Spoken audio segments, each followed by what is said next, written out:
Test. Okay, we are going to try this out. This is my first time with this little tiny microphone, which I'm kind of obsessed with. It's the actual manifestation of the male egos present in this building. But anyways, tiny and fragile. This is a segment so what I'm going to do is try to record a video to provide a playback as to what happened at the Tennessee General Assembly, and then to give you a preview of what's to come. And I'm in my pink chair in my office with my very cool the grocery tax banana pillow. Thank you. And under the patron saint of Tennessee, Dolly Parton. So this is, if you come visit me in my office, you know where this spot is, but we're going to call this the pink chair playback and preview.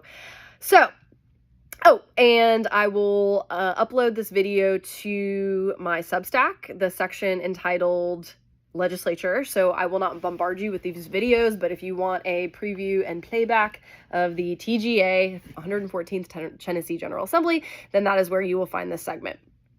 Okay, so last week, yes, it was brutal. Was it apocalyptic? Yes. Was it fun? No. Was I grateful for all of you that showed up to the legislature and made your voices heard, either via emails or calls, or your very presence in the House chamber? Yes, very grateful. Some of you even rolled down your window as I was walking Frankie, my pug, and kind of gave me the nod. So yes, I know you all appreciate the tenacity and all we do up here, and I'm very grateful. Trust me, it really means a lot having you all have my back.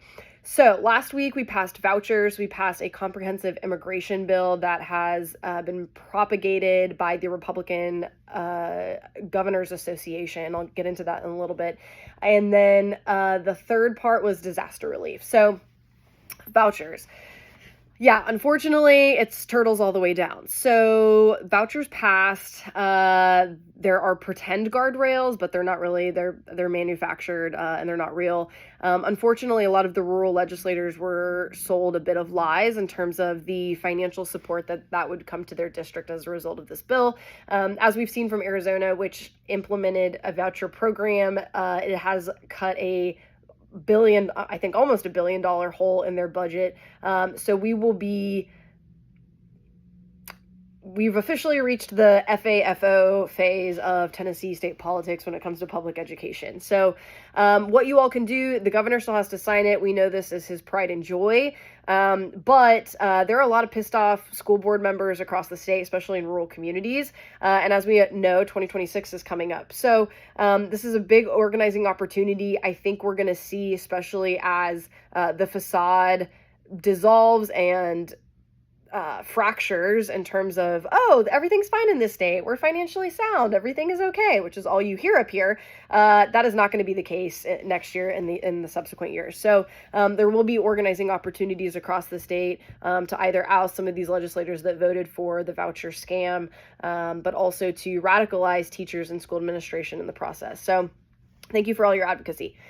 Immigration. So this is where I spent a lot of my time last week in trying to streamline and organize the floor fight. There were a few questions we had to ask on the floor in order to get them on record to file a lawsuit, as the immigration bill was inherently unconstitutional. So what it does, it creates an office of immigration. It creates an immigration czar to manage the program. So more bureaucracy, which we all know they love more government up here, so they don't say. And it included a provision that if a local elected votes for a sanctuary city policy, which sanctuary city policies are outlawed in Tennessee, that it would result in a Class E felony, which is not only unconstitutional, but ludicrous. So the ACLU filed a lawsuit against this portion of the bill, and we're going to win because the bill is inherently unconstitutional. And as Representative Gloria Johnson says, we pass lawsuits, not laws, and that could be not more clear with the immigration bill. I'm still getting used to this, so tell me if I'm holding it wrong. Okay. And then thirdly was disaster relief, and I was on the disaster relief committee in the House. It was really sad.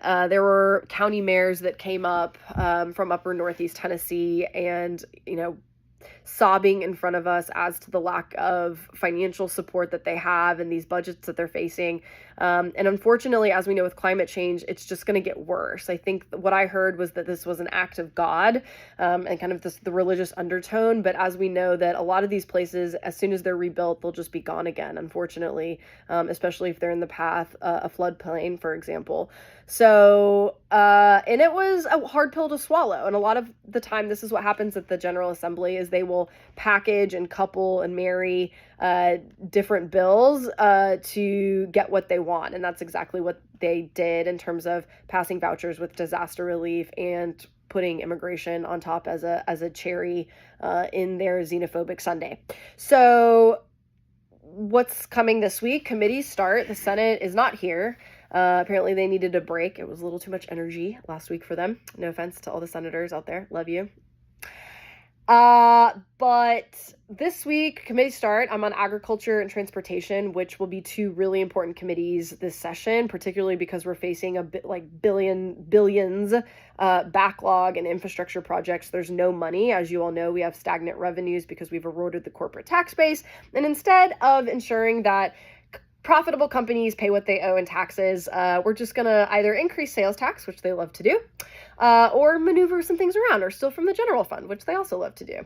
So stay tuned, buckle up, Buttercup, as my campaign manager, Kate, says. And then I'm excited about Agriculture Committee, particularly because immigration will be at the forefront this session. And I think we can really push forward a narrative, one that immigration makes America great.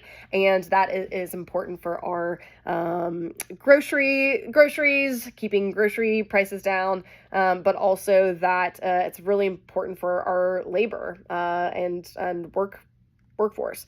So stay tuned. That is what is up this week. It should be, I have something that did happen today, but I'm not going to go into detail until, I have some shenanigans planned. So I'll be sure to include that in next week. So once again, I will upload this on my Substack. This is the Pink Chair Playback and Preview. Thanks for all you all do. I love being a legislator. I was about to say something kind of snide, but you know what? I'll save it because I'm just really grateful for you all. So good night, and I will see you next week.